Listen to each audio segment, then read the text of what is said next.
algunas observaciones, y es que pues estén pendientes de los niños. También lo que dijimos hace 8 días, que la ausencia de razones por inasistencia es sinónimo de no interés.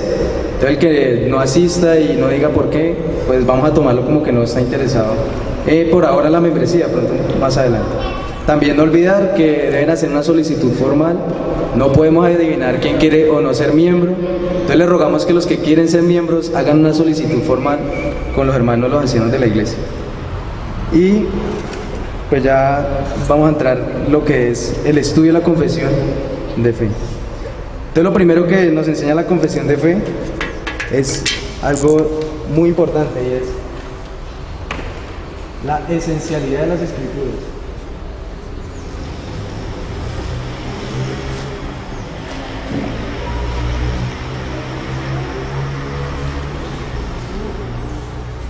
Y esto donde se ve expreso. ¿Y qué significa esencialidad? Pues que la escritura es indispensable, es útil y es necesaria para nosotros. ¿Y qué dice la confesión? Dice, las Sagradas Escrituras constituyen la única regla. Y única regla es que se excluyen todas las demás. O sea, ya no podemos introducir en la iglesia otros libros sagrados, entre comillas, como el Corán, el Popol Vuh, el Talmud de los judíos, el libro del Mormón o la Bhagavad Gita, que es el libro de los hindúes. Entonces excluimos todo libro porque nuestra única regla de fe y práctica, como nos va a decir aquí la confesión, es las Sagradas Escrituras. Entonces la esencialidad quiere decir que esta es la única regla. Ya de entrada la confesión nos dice que las Escrituras es excluyente, no se puede aceptar otra autoridad fuera de las Escrituras.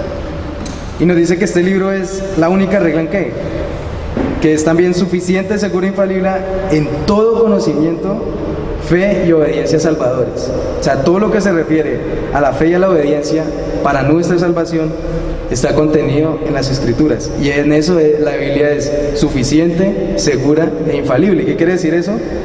Que no es suficiente, o sea, se excluye también es aquel concepto de la omnisuficiencia, que algunos arguyen que de la Biblia podemos sacar tratados de aritmética, de gramática, podemos sacar estudios de ciencia, de geología, de otras ciencias como informática, astronomía, filología. O sea, la Biblia no es una autoridad en esos temas.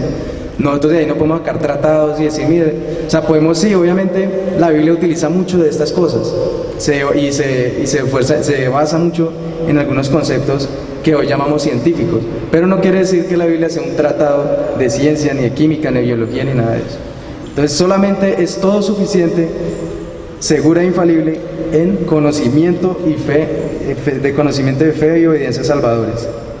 ¿Y dónde nos dice eso la Biblia? Ahí en 2 Timoteo 3:16 al 17 dice, toda la escritura es inspirada por Dios y útil para enseñar, para reprender, para corregir, para instruir en justicia, a fin de que el hombre de Dios sea perfecto, equipado para toda obra. Entonces dice que la escritura es útil para enseñar e instruir en justicia, jamás dice ahí que es para instruir en química, en física, en otras ciencias, solamente dice en justicia. También nos dice Hebreos 4:12, porque la palabra de Dios es viva y eficaz y más cortante que cualquier espada de 2 filos, penetra hasta la división del alma, el espíritu y las coyunturas y los tuétanos, y es poderosa para discernir los pensamientos y las intenciones del corazón. O sea, no es poderosa para ninguna otra ciencia humana, solamente para las Escrituras, para lo concerniente a la fe y obediencia salvadoras. Entonces esto es lo que nos enseña que es la esencialidad de la vida, que es nuestra única regla. Entonces recordemos, única regla para fe y obediencia salvadora.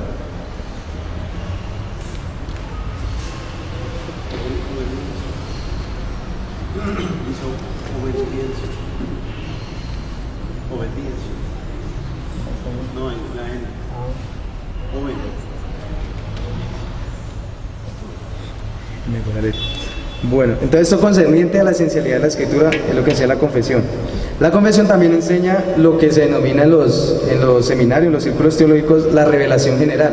¿Y dónde se ve eso? Ahí donde dice, aunque la luz de la naturaleza y las obras de la creación y de la providencia manifiestan de tal manera la bondad, sabiduría y poder de Dios, que dejan a los hombres sin excusa. Entonces vemos que también a través de la creación, la creación apunta hacia Dios. ¿Sí? Como dice ahí, manifiestan. La creación revela que hay un creador. no como creen hoy día, que venimos del azar, de que una seguidilla de buenos sucesos del azar, entonces espontáneamente ¡pum!, surgió la vida, sino que la Biblia nos dice que la creación apunta hacia un creador, y vemos eso sobre todo, digamos, en algunos pensadores griegos. Se dice que Platón, o si ustedes estudian a Platón, él planteaba la eternidad del alma, y pues él jamás leyó la escritura, pero es algo que la Biblia dice, que el alma de nosotros es eterno, ¿sí? Que el ser humano fue creado para ser un ser eterno, pero obviamente por el pecado eso cayó. ¿Y qué quiere decir con eso? Que él, a través de su investigación, de su observación, él llegó a conclusiones que están en las escrituras, pero no quiere decir que lo que él dice, obviamente él nunca apuntó a ser el Dios creador ni el Dios de las escrituras, porque como dice Pablo, en sus conocimientos, en su sabiduría se envanecieron y comenzaron a favorar otros dioses, a pesar de que la creación demostraba eso. Entonces la creación sí puede mostrar cosas y nos puede revelar un creador y ciertas cuestiones acerca de nosotros, pero jamás nos van a revelar lo que es acerca de la salvación. Entonces, a pesar de que eso nos deja sin excusa, vemos que la naturaleza, la creación, propiamente dicha, porque pues la naturaleza es un término que se apropió últimamente, pero el término correcto es la creación, digamos, para nosotros los cristianos. ¿Y dónde vemos eso en las escrituras? Salmo 19, 1, 4 dice: los cielos proclaman la gloria de Dios y la expansión anuncia la obra de sus manos. Un día transmite el mensaje al otro día y una noche a la otra noche revela sabiduría. No hay mensaje, no hay palabras, no se oye su voz, mas por toda la tierra salió su voz y hasta los confines del mundo sus palabras. Esto fue escrito por David hace mucho tiempo, hace aproximadamente 20 siglos. Te imaginas lo que él decía, que ya desde ese tiempo los cielos anunciaban y apuntaban hacia un creador, y lo vemos obviamente a través de muchos otros acontecimientos científicos que apuntan hacia la Biblia, pero obviamente esos acontecimientos jamás nos van a revelar acerca de la salvación. Pablo también nos dice ahí en Romanos 1, 19 al 20: porque lo que se conoce acerca de Dios es evidente dentro de ellos, pues Dios se lo hizo evidente, porque desde la creación del mundo sus atributos invisibles, su eterno poder y divinidad se han visto con toda claridad, siendo entendidos por medio de lo creado, de manera que no tienen excusa. A pesar de que la creación apunta hacia Dios y que no nos deja sin excusa, obviamente, como nos va a decir Pablo acá, no es suficiente para ser salvo delante de Dios. Porque mira lo que nos dice Romanos 2:15: porque cuando los gentiles que no tienen la ley cumplen por instinto los dictados de la ley, ellos, no teniendo ley, son una ley para sí mismos, ya que muestran la obra de la ley escrita en sus corazones, su conciencia dando testimonio de sus pensamientos, acusándolos unas veces y otras defendiéndolos. Entonces vemos que aún en esas tribus alejadas, por esas etnias aisladas de la cultura contemporánea, aún ellos y aún durante toda la historia de la humanidad, muchas de las personas que no fue revelada la escritura tuvieron una ley para sí mismos. Digamos que si un indígena, en una sociedad indígena, por lo menos estos días estamos viendo un video que un hombre mató a su esposa porque había cometido adulterio con la hermana de ella. Entonces, para poder quitarla del camino y poder estar con su hermana, pues la mató. Entonces la ley indígena de Ecuador hizo justicia, y la justicia que hizo ahí en ese momento fue desnudarlo y hacer que desnudo cargara el ataúd de la esposa que había matado. Por todo eso, y eso le dieron de ortiga y, mejor dicho, toda una serie de castigos conforme a la ley indígena. Obviamente eso no está en la ley ordinaria, sino que está en la ley indígena. Pero entonces uno dice, bueno, ¿ellos cómo llegan a las conclusiones? A través de la providencia. Entonces vemos que aún así los hombres no tienen excusa, pero Dios nos da una revelación especial. Entonces vemos que también la convención enseña revelación general, como ya lo vimos, pero también hay una revelación especial. Bueno, ¿y qué es esta revelación especial? La confesión nos dice: no obstante, a pesar de esta revelación general, no son suficientes para dar conocimiento de Dios y de su voluntad, que es necesario para la salvación. A pesar de que la creación nos muestra muchas cosas increíbles, extraordinarias, nos apuntan hacia Dios, jamás nos pueden mostrar el conocimiento de Dios y su voluntad que se necesita para ser salvo. Pues porque también la Escritura nos dice, Salmo 19, 7, 9: la ley del Señor es perfecta, que restaura el alma. El testimonio del Señor es seguro, que hace sabio al sencillo. Los preceptos del Señor son rectos, que alegran el corazón. El mandamiento del Señor es puro, que alumbra los ojos. El temor del Señor es limpio, que permanece para siempre. Los juicios del Señor son verdaderos, todos son ellos justos. Entonces aquí nos está apuntando el salmista hacia una revelación especial. leímos ya la primera parte, ¿no? Que nos apuntaba hacia una revelación general. Los cielos cuentan la gloria de Dios, y aquí nos está diciendo que la ley del Señor, y para este tiempo se puede especular que solamente tenían la Torá. Es decir, que la Torá, los 5 primeros libros que nosotros conocemos de la Biblia, decir que restaura el alma, que hace sabio el sencillo, que alegra el corazón, que alumbra los ojos, que permanece para siempre, todos ellos son justos. Imagínate cuánto más la revelación que nosotros tenemos hoy en día. Si esos 5 primeros libros eran fantásticos para el salmista, cuánto más para nosotros, que tenemos, gracias a Dios, a Jesucristo, toda la revelación. Y mira lo que nos dice también Lucas 16, 29, 31. Pero Abraham le contestó: ya tienen a Moisés y a los profetas, que le hagan caso a ellos. No les harán caso, padre Abraham, replicó el rico. En cambio, si se les presentara uno de entre los muertos, entonces sí se arrepentirán. Abraham le dijo: si no les hacen caso a Moisés y a los profetas, tampoco se convencerán, aunque alguien se levante entre los muertos. Esto aquí es dentro de la parábola del rico y Lázaro. Y vemos aquí claramente, ¿no?, la aplicación para nuestro estudio, de que Abraham les dice: no van a creer a menos de que vean un milagro espectacular, solamente si creen a Moisés y a los profetas. ¿De qué nos sirven que vengamos aquí y hagamos milagros, que hagamos cosas extraordinarias, pero la gente, como pasó, digamos, la parábola de los 10 leprosos, solamente uno creyó, el resto se fueron, y creo que ni dieron las gracias? Entonces no se trata solamente de cosas fantásticas, que la Biblia nos muestra que hay una revelación especial. Por ahora hace énfasis: a Moisés y a los profetas tienen, y si a nosotros nos fuera este tiempo, al Antiguo y al Nuevo Testamento tienen. Si no necesitamos nada más, esa es la revelación necesaria para poder arrepentirnos. No necesitamos que aquí venga alguien y nos haga milagros increíbles. Deuteronomio 29, 29 dice: las cosas secretas pertenecen al Señor nuestro Dios, más las cosas reveladas nos pertenecen a nosotros y a nuestros hijos para siempre, a fin de que guardemos todas las palabras de esta ley. Entonces también aquí se ve el claro contraste entre la revelación general, lo que está en la providencia, y también lo que vemos en la revelación especial, porque lo que Dios nos ha revelado especialmente es para nosotros y para nuestros hijos. Que enseña también la confesión, ya vimos esto rápidamente, pero también enseña algo que es muy importante, y es la escrituración.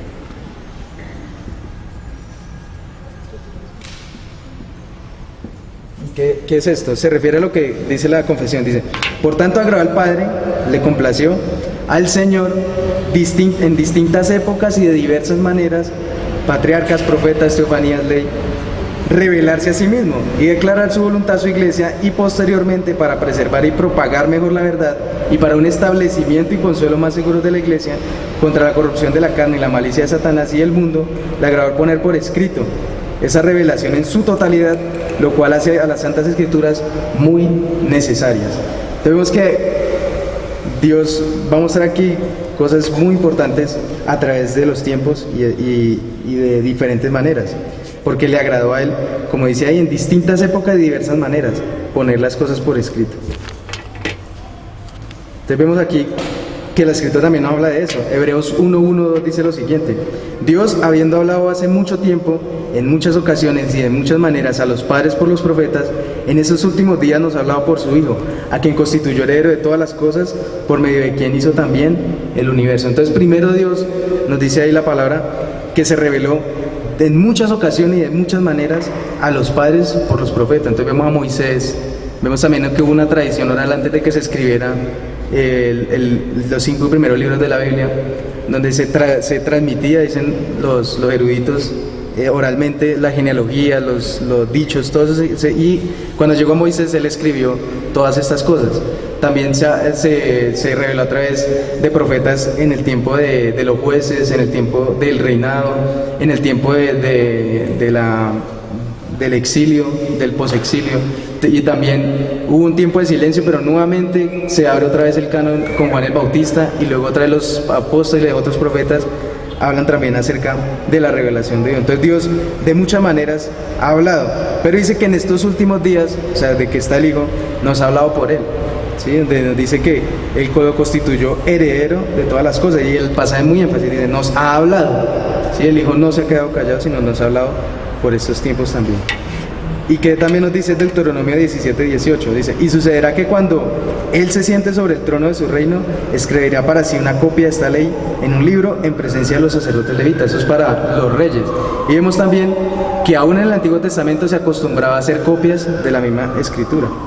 También nos dice Lucas 1:4, lo que escribe Lucas a Teófilo, dice: por cuanto muchos han tratado de compilar y organizar una historia de las cosas que entre nosotros son muy ciertas, tal como nos los ha transmitido los que desde el principio fueron testigos oculares y ministros de la palabra. También a mí me ha parecido conveniente, después de haberlo investigado todo con diligencia desde el principio, escribírtelas ordenadamente. Oh excelentísimo Teófilo, para que sepa la verdad precisa acerca de las cosas que te han sido enseñadas. Entonces vemos también la actitud de Lucas en este pasaje de compilar, de escribirlas organizadamente para podérselas presentar a Teófilo, cosas que ellos ya habían escuchado, pero él quiso dárselas por escrito. ¿Para qué? Para que de forma precisa pudiera conocer mejor las cosas acerca de Jesucristo. Y de 2 Tesalonicenses, Pablo nos dice ahí en 2 Tesalonicenses 3:15: así que, hermanos, estad firmes y conservad las doctrinas que os fueron enseñadas, ya sea de palabra o ya por carta nuestra. Entonces ya vemos que también para el tiempo del Nuevo Testamento, de la iglesia neotestamentaria, se acostumbra también tener copias de esas cartas. ¿Cuál fue el impacto de esta escrituración? Dice: habiendo cesado, dice la confesión, ya las maneras anteriores por las cuales Dios revelaba su voluntad a su pueblo. Entonces claramente nos muestra eso, que ya han cesado aquellas formas de Dios revelarse, porque ya todo lo ha revelado a través del Hijo. Entonces esto es pues en teología se llama cesacionismo, como ya lo hemos mencionado, que Dios ya ha terminado de cerrar su canon, ya no se revela a través de profetas y eso para poder revelar su voluntad, ya todo está escrito en las escrituras. ¿Y dónde vemos esto? Los que estamos estudiando Efesios, ahí en Efesios 2:20 nos dice: edificados sobre el fundamento de los apóstoles y los profetas, siendo Cristo Jesús mismo la piedra angular. No es el fundamento de los apostoloides de hoy en día, ni tampoco de esos falsos profetas del falso cristianismo moderno y dominante que todavía impera, que nos dice que todavía Dios nos habla, ¿no? Hay muchos que dicen: no, es que yo estaba orando y Dios me dijo que iba a ser para Cristo. ¿Sí? Eso no está en las escrituras. La escritura, ¿qué nos dicen? Apocalipsis 5:9. Dios ha ordenado, ha predestinado a salvar gente de toda tribu, lengua, raza, nación. ¿Sí? Eso lo dice la Biblia. No necesitamos que un apóstol hoy venga y dice: no, es que ibagué para Jesucristo. No, ya han cesado aquellas maneras y todo está contenido en las escrituras. Y nos dice que Jesucristo mismo es la piedra angular de esta estructura. La Biblia también nos dice ahí en la confesión. Entonces ya vimos ahí y hay un impacto de esto. O sea, la Biblia se escribe en diferentes épocas, de diferentes maneras, y esto para nuestro tiempo quiere decir que ya Dios ha terminado de escribir. Entonces también nos dice que las escrituras tienen una identidad. Algo identifica a las escrituras. ¿Y qué es? Dice la confesión que bajo el nombre de las Sagradas Escrituras o Palabra de Dios escrita están incluidos todos los libros del Antiguo y Nuevo Testamento. Bueno, voy a poner aquí a nombrar todos los libros, solo voy a mencionar algunos, ¿no? De la Ley, Génesis, Éxodo, los sapienciales como Salmo, Job, algunos libros proféticos como Ezequiel, Daniel, profetas menores como Amós, Abdías, Joel, Oseas. O sea, solo menciono algunos, ¿no? Y el Nuevo Testamento está compuesto por libros como Mateo, los Evangelios Mateo, Marco, Lucas, Juan, los Hechos de los Apóstoles, cartas paulinas como Efesios, Gálatas, cartas de otros apóstoles como Pedro, como Juan, Judas también, Apocalipsis también escrito por el apóstol Juan. Entonces vemos que la Biblia se identifica organizada en los libros del Antiguo y el Nuevo Testamento. Todos ellos fueron dados por inspiración de Dios, por ser la regla de fe y vida. Pues nos dice 2 Pedro 3:10-16. Asimismo, en todas sus cartas habla en ellas de esto, hablando Pedro acerca de Pablo, en las cuales hay algunas cosas difíciles de entender, que los ignorantes e inestables tuercen, como también tuercen el resto de las escrituras para su propia perdición. Entonces claramente Pedro nos está diciendo que no solamente son escrituras el Antiguo Testamento, sino también los escritos de Pablo, dice, como también las otras escrituras.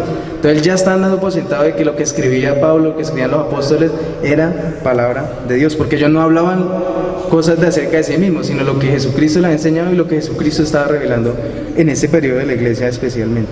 También nos dice 1 Pedro 1:21, Pues ninguna profecía fue dada jamás por un acto de voluntad humana, sino que hombres inspirados por el Espíritu Santo hablaron de parte de Dios. Hay mucha gente que objeta de esto, no, es que la Biblia es un escrito de hombre, no solo escribieron un grupito ahí de personas, no, pero la Biblia nos dice, bajo testimonio de ella misma, que fueron inspirados.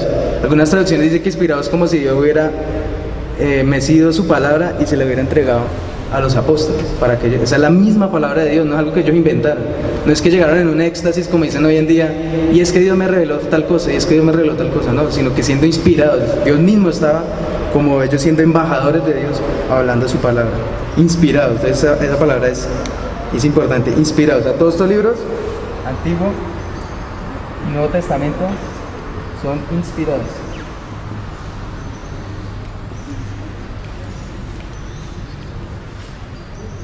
También vemos que hay una definición excluyente y una definición inclusiva. O sea, lo que acabé de mencionar de su identidad es lo que llaman definición inclusiva, o sea, lo que incluye dentro de las escrituras, lo que identifica las escrituras.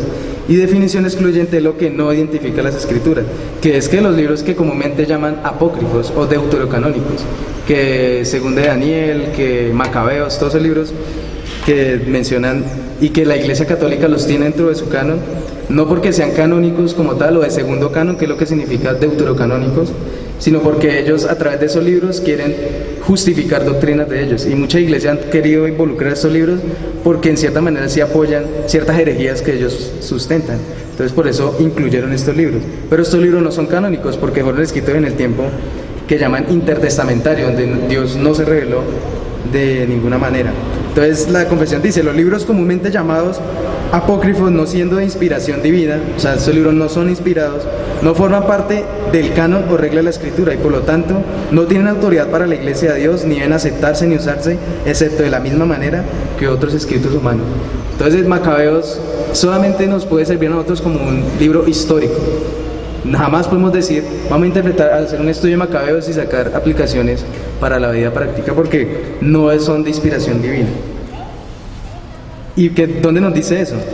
Ahí nuestro Señor Jesucristo en Lucas 24, 27 nos dice lo siguiente: y comenzando por Moisés, cuando él resucitó y se apareció a algunos, y continuando con todos los profetas, les explicó lo referente a él en todas las escrituras, y les dijo, esto es lo que yo os decía cuando todavía estaba con vosotros, esto ya es el verso 44, que era necesario que se cumpliera todo lo que sobre mí está escrito en la ley de Moisés, los profetas y en los salmos. Entonces esta es una división clara que hacían los judíos en ese tiempo: la ley de Moisés, los profetas y los salmos. Jamás se habla aquí de otros libros como Macabeos, como Judith, como Tobías, bueno, unos libros ahí rarísimos que son históricos, pero jamás son de autoridad canónica. Viene el mismo Jesús, esto fue escrito después del periodo intertestamentario, ya estaba el Señor Jesús, y dice que para él la única escritura era la ley de Moisés, los profetas y los salmos. Entonces esto concerniente a la identidad de la escritura. Ahora vamos a ver qué dice la confesión acerca de la autoridad.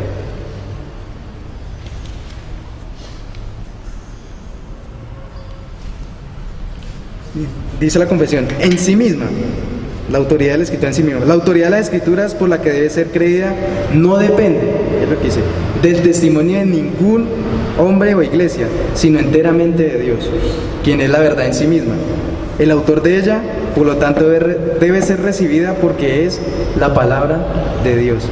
Tenemos que la autoridad de la escritura no descansa en porque Anderson dijo, o Robinson dijo, o porque aquí todos nos pusimos de acuerdo para decir, no, es que esa es la palabra de Dios, o porque toda la historia los cristianos pusieron de acuerdo para decir que esa es la palabra de Dios. La Biblia es la palabra de Dios, así no existiera el cristianismo.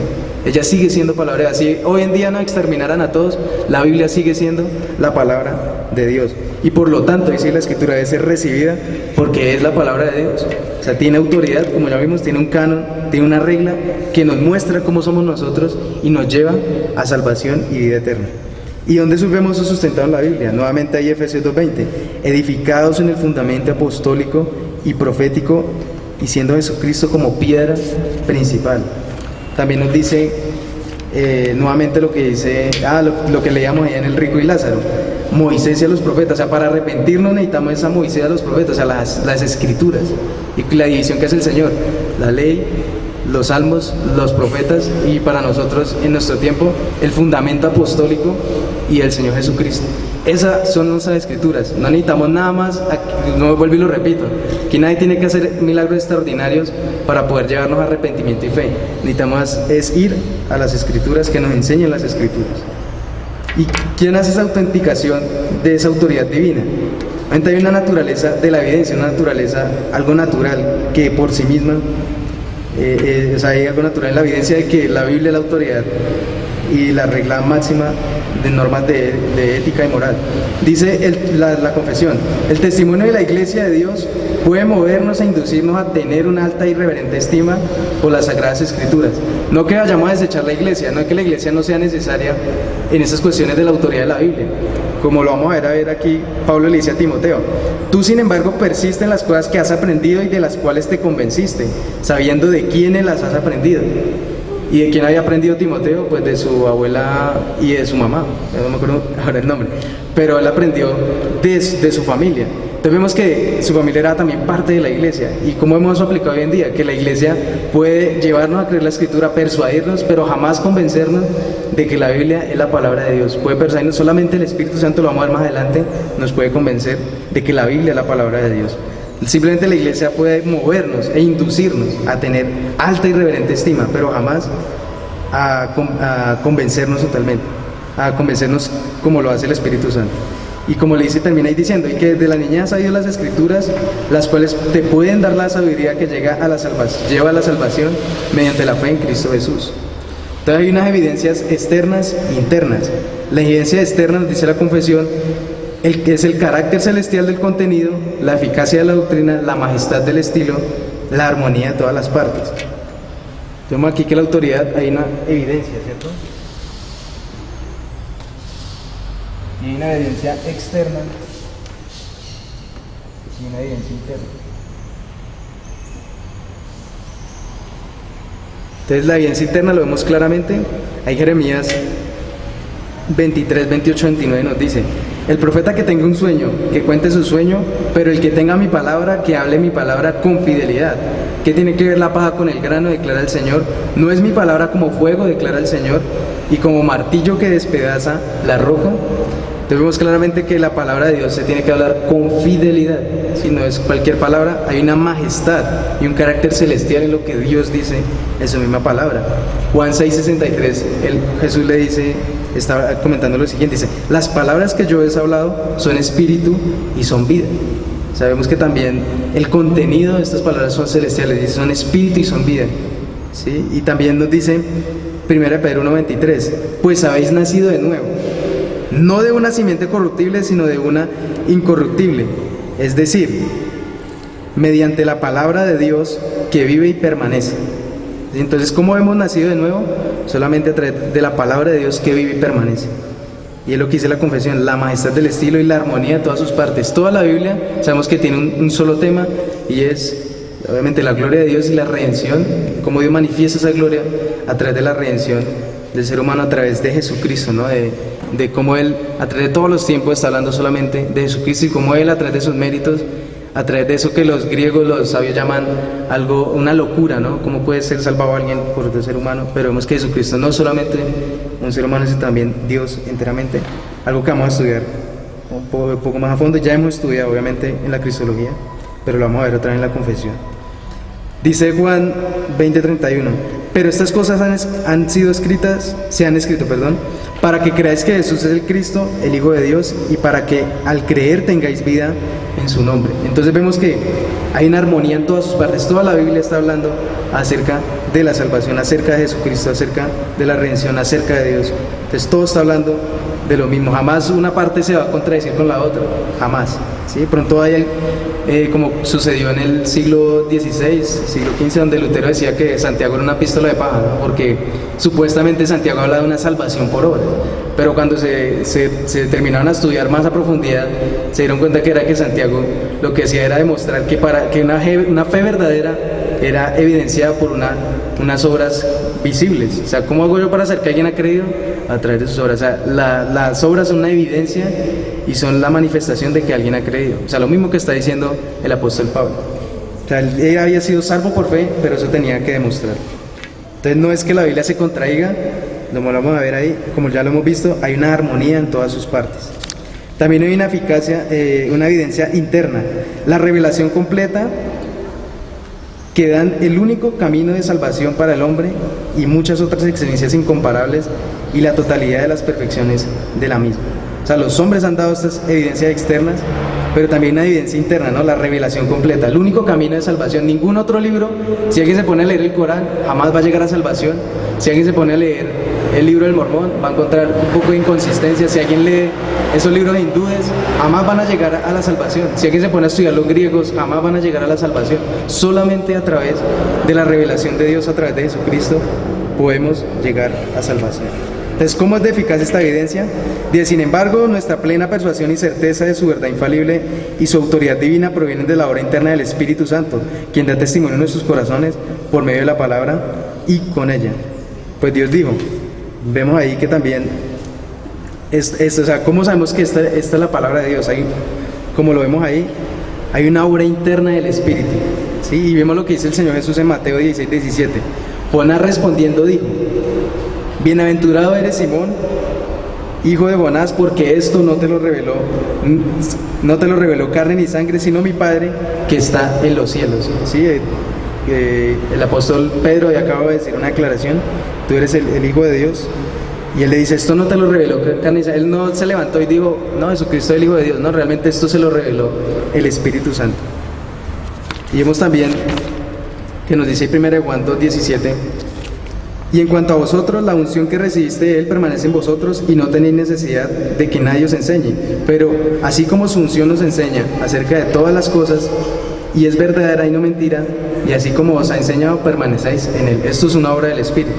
Y 1 Corintios, no copié el pasaje, pero nos dice que el hombre natural no acepta las cosas del Espíritu de Dios porque eso para él son necedad, y no las puede entender porque se disciernen espiritualmente.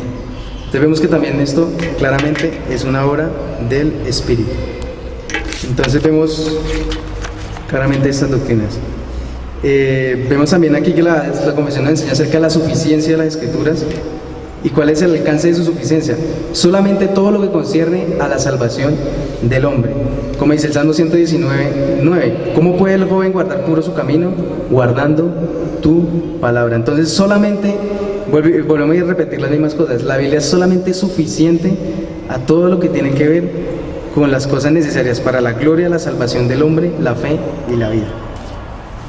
Vemos también que hay unas matizaciones en la suficiencia, ¿sí? Dice ahí la Confesión, sin embargo reconocemos que la iluminación interna del Espíritu de Dios es necesaria es necesaria para un entendimiento salvador de las cosas reveladas en la palabra. No hay excusa para el orgullo espiritual, ¿sí? Esto no es que yo estudie la palabra y conozco mucho de teología y digamos enorgullecerse por eso, sino que vemos que todos aquí si han tenido certeza de salvación, ha sido el Espíritu Santo, desde una iluminación interna, el que le ha dado certeza de salvación. Vemos también que Dios aquí no descalifica tampoco el sentido común santificado, ¿sí? Porque la Confesión dice, hay algunas circunstancias tocantes a la adoración de Dios y el gobierno de la Iglesia, comunes a la acción y sociedades humanas, que han de determinarse conforme a la naturaleza y la prudencia cristiana. ¿Sí me va a entender? Entonces, aunque todo lo apelamos a la Biblia, aunque el Espíritu Santo nos dé certeza de las Escrituras, hay detalles en la vida que necesitamos de la naturaleza y la prudencia cristiana. Un ejemplo, para organizar las sillas, ¿no? Es un ejemplo obvio, ¿no? Pues no vamos a ir, no es que la Biblia dice que las sillas se organicen de 3 en 3, no, obviamente necesitamos de sentido común para saber cómo vamos a organizar, cómo vamos a hacer las cosas, y obviamente otras cosas tocantes a la iglesia, al gobierno interno. Es un ejemplo obvio, ¿sí? Para que entiendan el punto, ¿sí? Que no es que la Biblia va a hablar de todo lo que, aunque habla de la iglesia, no es que hable de cómo vamos a organizar ciertas cosas. Dios no anula el sentido común. La Biblia también es clara, pero hay una matización en esa claridad. Entonces la Confesión también enseña que acerca de la claridad de las Escrituras. Nos dice que hay una escala gradual, ¿sí? Hay unas cosas, como dice ahí, no todas las cosas contenidas en las Escrituras son igualmente claras en sí mismas, ni son igualmente claras para todos, ¿sí? Claramente vemos ahí que hay una escala, hay unas cosas que son muy claras acerca de la salvación, pero hay otros pasajes que nosotros, los eruditos, ¿no?, llaman pasajes oscuros. Segunda de Pedro 3:15 al 16 nos dice: y considerad, otra vez citando el texto acerca de Pablo, y considerad la paciencia de nuestro Señor como salvación, tal como se escribió también nuestro amado hermano Pablo, según la sabiduría que le fue dada. Asimismo, en todas sus cartas, dice aquí Pedro, habla en ellas acerca de esto, en las cuales hay algunas cosas difíciles de entender, y Pedro lo decía también, que los ignorantes e inestables tuercen, como también tuercen el resto de las escrituras para su propia perdición. Hay unas cosas difíciles de entender, pero como lo dice aquí, el problema no está en la escritura, el problema está en el corazón del hombre, en el hombre mismo, en nuestra naturaleza caída. El problema no es que la Biblia no sea tan clara en ciertos pasajes, sino por causa de nuestra naturaleza caída, tendemos a torcer las escrituras. Por eso, y los ignorantes e inestables tuercen, ¿sí? Y vemos que las herejías nacen de la misma iglesia, a veces ni siquiera son cosas externas. Los mayores herejes de la historia de la iglesia han nacido de la propia iglesia, y se han sido ignorantes e inestables, no porque sean brutos, sino porque son gente que ignora toda la armonía que hay en las escrituras. Vemos también en 2 Timoteo 3:15, volvemos y lo repetimos, que desde la niñez ha habido las santas escrituras, las cuales te pueden dar la sabiduría que lleva a la salvación. Vemos que las cosas que son claras para la salvación están, transparentemente vistas ahí en la Biblia. Es como si hubiera un vidrio encima de la Biblia, podemos ver como si tuviéramos rayos X solamente para ver las cosas de la salvación, la vemos claramente. Pero hay unas cosas que son, como dice Pedro, difíciles de entender, pero que a medida que el cristiano va madurando puede irlas entendiendo un poco más. Entonces, ¿cómo se articula? Dice esa claridad. Dice la confesión: las cosas que son necesarias saber, creer y guardar para salvación se proponen y exponen tan claramente en uno u otro lugar de las Escrituras que no solo los eruditos, sino los que no lo son, pueden adquirir un entendimiento suficiente de tales cosas por el uso adecuado de los medios ordinarios. Lo que acabé de decir, aunque hay cosas difíciles de entender, las cosas que son para un cristiano que apenas está entrando en las Escrituras, entender son bastante claras, ¿sí? Alguien que lee los Evangelios, que lee el Nuevo Testamento, aún aunque lea la Torá del Antiguo Testamento, puede darse cuenta que hay cosas muy claras en ella. Entonces no necesitas ir a un seminario y estudiar 5 años para poder entender las Escrituras. Dice ahí lo simple, ¿no? La Biblia misma lo dice ahí en el Salmo 19:7. La ley del Señor es perfecta, que restaura el alma. El testimonio del Señor es seguro, que hace sabio al sencillo. Y en este tiempo era el tiempo del rey David. No habían seminarios, no podíamos ir al Seminario Bautista del Sur, ni al Master College, ni a la Universidad de Harvard para poder tener un estudio que nos certificara acerca de nuestro conocimiento acerca de las Escrituras.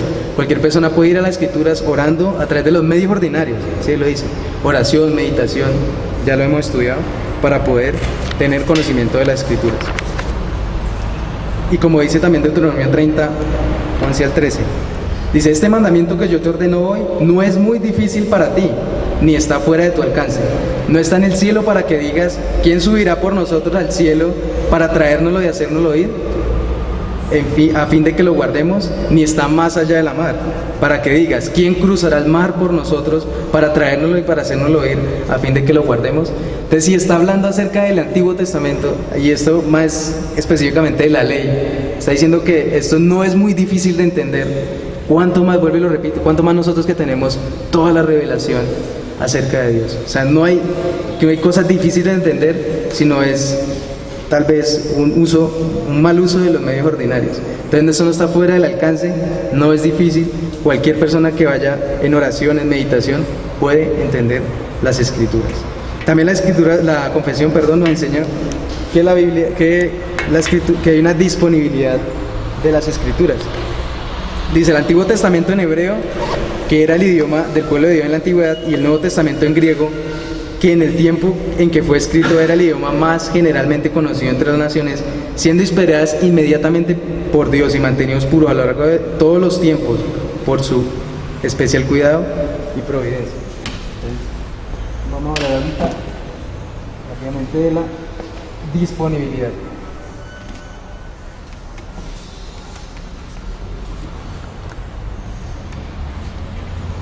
Entonces, ¿qué nos enseña ahí? Que para su conservación, Dios, a través del Antiguo Testamento y el Nuevo Testamento, en hebreo y en griego, los mantuvo a lo largo de muchos tiempos por un especial cuidado y providencia. Por eso dice que, si ustedes cuando leen el Nuevo Testamento, hay un grupo de los judíos que llamaban los escribas, ¿sí? Y estas personas eran los que se encargaban de copiar exactamente la ley. Se dice que cuando ellos se equivocaban en una palabra, en una coma, desechaban todo el escrito y volvían y lo escribían hasta que se estuvieran con plena certeza que lo que habían escrito estaba totalmente idéntico a lo que estaban a la fuente original. Entonces vemos que también hubo un especial celo por Dios, un especial cuidado y providencia para que esa Biblia que fue escrita hace más de 20 siglos, 25 siglos, hoy en nuestros días pudiéramos leerla con total seguridad de que es la palabra de Dios. Se dice que la Biblia es de los escritos antiguos que más copias antiguas tiene, muchísimas, ¿sí? Dice más de 2.000, 3.000, bueno, yo no sé cuál es la cifra, pero dice que nos da tanta seguridad que podemos decir que realmente lo que estamos leyendo hoy es lo que se leía hace más de 25 años. Necesidad de que, a pesar de que estos escritos están en otros idiomas, hubiera una traducción, porque obviamente nosotros somos gentiles, no conocemos, y más que todo gentiles modernos, no conocemos ni el griego ni el hebreo. Entonces, y además la Biblia nos demanda, por lo menos en Juan 5:39, lo que le decía, o bueno, no demanda, no, sino que Jesús le estaba diciendo a los judíos: examináis las escrituras porque vosotros pensáis que en ellas tenéis vida eterna, y ellas son las que dan testimonio de mí. Entonces, ¿cómo podemos hacer para examinar las escrituras si no conocemos esos lenguajes antiguos? Hay un texto que se aplica, que es 1 Corintios 14, 9, 12, donde dice: así también vosotros, a menos de que con la boca pronunciéis palabras inteligibles, ¿cómo se sabrá lo que decís? Pues hablaréis al aire. Hay quizás muchas variedades de idiomas en el mundo y ninguno carece de significado. Pues si yo no sé el significado de las palabras, seré para él que habla un extranjero, y el que habla será un extranjero para mí. Así también vosotros, puesto que anheláis dones espirituales, procurad abundar en ellos para la edificación de la iglesia. Obviamente este es un pasaje donde Pablo está hablando a los corintios, está hablando en un contexto de desorden, donde cuando se iban a hablar en lengua, a profetizar, lo hacían desordenadamente, o sea, no se ponían de acuerdo. Entonces le está dando órdenes aquí, y dice que está hablando, o sea, claramente que esas lenguas que está hablando ahí son idiomas, ¿sí? Hay muchos idiomas en el mundo, no está hablando de que aquí van a balbucear cualquier cosa. Pero en ese momento de la iglesia, obviamente, él decía que prefería más que profetizar, que hablaran en lengua. Pero cuando hablaban en lenguas, que se separaran de uno, dos o tres, y que hubiera una interpretación. O sea, que la gente no podía entender esos idiomas que está hablando, había que haber una interpretación. Y si se está hablando de ese tiempo que se está escribiendo la escritura, dice que esta carta fue escrita aproximadamente en el año 57 después de Cristo. ¿Cuánto más en nuestros tiempos la escritura debe ser traducida a nuestro idioma? Si nos están hablando en hebreo y en griego, no vamos a entender nada. Entonces es necesario que se hiciera una traducción para poder tenerlo en nuestro lenguaje común. ¿Y cuál es el propósito de esta traducción? Que morando abundantemente la palabra de Dios en todos, podamos adorarle de manera aceptable, y para que por la paciencia y consolación de las escrituras tengamos esperanza. Mira lo que nos dice Romanos 15:4: porque todo lo que fue escrito en tiempos pasados para nuestra enseñanza se escribió, a fin de que por medio de la paciencia y el consuelo de las escrituras tengamos esperanza. Y finalmente vemos que la escritura habla acerca de la finalidad de las escrituras. Y primero el artículo 9 habla de la interpretación escrituraria particular, de la finalidad de las escrituras. Tenemos que hay una interpretación escrituraria particular. ¿Y qué dice la confesión? Dice: la regla infalible de interpretación de las escrituras las constituyen las escrituras mismas. Y por consiguiente, cuando surge una duda con respecto al verdadero y pleno sentido de cualquier pasaje bíblico, que no es múltiple sino único, o sea, aquí hablamos que la Biblia tiene una sola interpretación, no como decía Karl Barth o como dicen los modernos hoy, cada quien piensa lo que quiere. O sea, tú interpretaste eso, esa interpretación es válida, usted interpreta eso, también es válido. No, la Biblia tiene un solo significado y una sola forma de ser interpretada. Y se debe buscar este único sentido en otros pasajes que se expresan con más claridad. Hay unos pasajes que parecen oscuros, pero hay otros pasajes que le arrojan luz a este pasaje y lo hacen ver más claro. porque mire lo que nos dice Isaías 8:20. Ay, a la ley y al testimonio. Si no hablan conforme a esta palabra, es porque no hay en ellos amanecer. ¿Sí? Entonces, ¿a qué tenemos que apelar?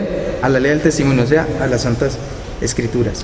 Y como nos dice aquí Hechos 15:16, dice: Simón ha relatado cómo Dios al principio tuvo a bien tomar de entre los gentiles un pueblo para su nombre, y con esto concuerdan las palabras de los profetas, tal como está escrito: después de esto volveré y reedificaré el tabernáculo que de David ha caído, y reedificaré sus ruinas y lo levantaré de nuevo. Entonces vemos que había una controversia porque los judíos obviamente no creían que Jesucristo era Dios, que jamás iba a salvar a los gentiles, y decían que solamente Dios salvaba a su pueblo. Pero por eso los apóstoles apelan ahí, dice: en esto concuerdan las palabras de los profetas. No es algo que ellos inventaron, apelaron a la misma Biblia para decirle: mire, Dios ha extendido la salvación a los gentiles. Y el último artículo de la Confesión nos dice: para cuestiones religiosas en general, o sea, el juez supremo por el que deben decidirse toda controversia religiosa y por el que deben examinarse todos los decretos de concilios, las opiniones de antiguos autores, las doctrinas de hombres y espíritus particulares, y cuya sentencia debemos acatar, no puede ser otro sino las escrituras mismas, entregadas por el Espíritu. A dichas escrituras así entregadas se reduce nuestra fe en definitiva. Y mire lo que nos dice el Señor Jesús en Mateo 22, 29 al 32. Dice: pero Jesús respondió y les dijo: estáis equivocados por no comprender las escrituras ni el poder de Dios, porque en la resurrección ni se casan ni son dados en matrimonio, sino que son como los ángeles de Dios en el cielo. Y en cuanto a la resurrección de los muertos, ¿no habéis leído lo que os fue dicho por Dios cuando dijo: yo soy Dios de Abraham, Dios de Isaac, el Dios de Jacob? Él no es Dios de los muertos, sino Dios de vivos. Entonces vemos que aquí eran los saduceos preguntando que si alguien se casaba varias veces en la resurrección, ¿con quién se iba con quién se iba a encontrar? ¿Quién iba a ser su esposa? Pero como lo vimos que el hermano explicaba, ¿no? Que no era que los saduceos fuera una pregunta sincera, sino una pregunta sarcástica, ¿sí? Porque ellos no creían en la resurrección. Entonces Jesús tiene que decirles primero que están equivocados, y segundo les dice que la Biblia dice: yo soy el Dios de Abraham, el Dios de Isaac, el Dios de Jacob. Eso está en las escrituras. Dice: Dios no es Dios de muertos sino de vivos. O sea que también erran en que no creen en la resurrección, ¿sí? Entonces, ¿y por qué lo hablo? Porque eso era una controversia que había en ese tiempo. Saduceos, fariseos, no hay resurrección, hay resurrección. Entonces Dios apela a las escrituras, ¿sí? Toda controversia de apela a las escrituras y dice: Dios no es Dios de muertos sino Dios de vivos. Y finalmente termino repitiendo nuevamente el pasaje de Efesios 2:20: edificado sobre el fundamento de los apóstoles y profetas, siendo Cristo Jesús la piedra angular. Entonces no necesitamos otro fundamento, ¿sí? No necesitamos otras profecías, ni las actuales ni las herejías, solamente el fundamento de los apóstoles y profetas. A eso debemos apelar, al Antiguo Testamento, al Nuevo Testamento, en toda controversia que se genere en materia religiosa. ¿Preguntas? ¿Dudas?